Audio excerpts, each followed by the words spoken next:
നമസ്കാരം, എൻ്റെ പേര് സോളി സോളമൻ. ഫിഷറീസ് മന്ത്രാലയത്തിൻ്റെ കീഴിൽ പ്രവർത്തിക്കുന്ന ഫിഷറീസ് സർവേ ഓഫ് ഇന്ത്യ എന്ന സ്ഥാപനത്തിൻ്റെ കൊച്ചിൻ സോണൽ ബേസിൽ സയൻറ്റിസ്റ്റായിട്ട് വർക്ക് ചെയ്യുന്നു. ഒരു ഗവേഷണ സ്ഥാപനം എടുത്ത് നമുക്ക് കണ്ടിന്യൂസ് ആയിട്ട് ഒരു വർക്ക്ഷോപ്പും കോൺഫറൻസൊക്കെ വരും. അപ്പം നമുക്കൊരു ബിഗ് സ്ക്രീനിൻ്റെ ആവശ്യമുണ്ടായിരുന്നു. ഞങ്ങളുടെ സ്പെസിഫിക്കേഷൻ വെച്ച് ജെമ്മിൽ ഞങ്ങൾ ബിഡ് ഫ്ലോട്ട് ചെയ്തു.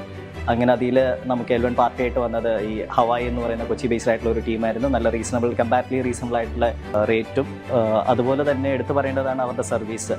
നമ്മൾ പറഞ്ഞ അതേ സൈസിൽ അതേ സ്പെസിഫിക്കേഷനോടെ വളരെ അവർ സ്റ്റിപ്പുലേറ്റഡ് ടൈമിൽ തന്നെ അവരുടെ ആൾക്കാരും എഞ്ചിനീയേഴ്സും എല്ലാം വന്ന് വളരെ നന്നായി തന്നെ ഭംഗിയെ തന്നെ അത് ഇൻസ്റ്റാൾ ചെയ്ത് മാത്രമല്ല ആൻഡ് അത് ഫോളോ അപ്പ് ചെയ്യുകയും പിന്നീട് നമ്മൾ എന്തെങ്കിലും ഒരു ആവശ്യത്തിന് വിളിക്കുകയാണെങ്കിലും അവർ ഒരു ആഫ്റ്റർ സെയിൽ സർവീസ് ഓൾസോ എടുത്ത് പറയേണ്ട ഒരു കാര്യമാണ്. ഹവായി ടീമിൻ്റെ മാർക്കറ്റിംഗ് ആയാലും സെയിൽസിൻ്റെ സമയത്തായാലും ഇൻസ്റ്റലേഷനും ആഫ്റ്റർ സെയിൽ സർവീസും വളരെ നല്ലതായിരുന്നു. തീർച്ചയായും ഏതൊരു സ്ഥാപനത്തിനും നമുക്ക് സജസ്റ്റ് ചെയ്യാനോ അല്ല റെക്കമെൻഡ് ചെയ്യാൻ പറ്റുന്ന ഒരു ടൈപ്പ് ഓഫ് സർവീസാണ് ഇവരുടെ. അപ്പം ഹവായി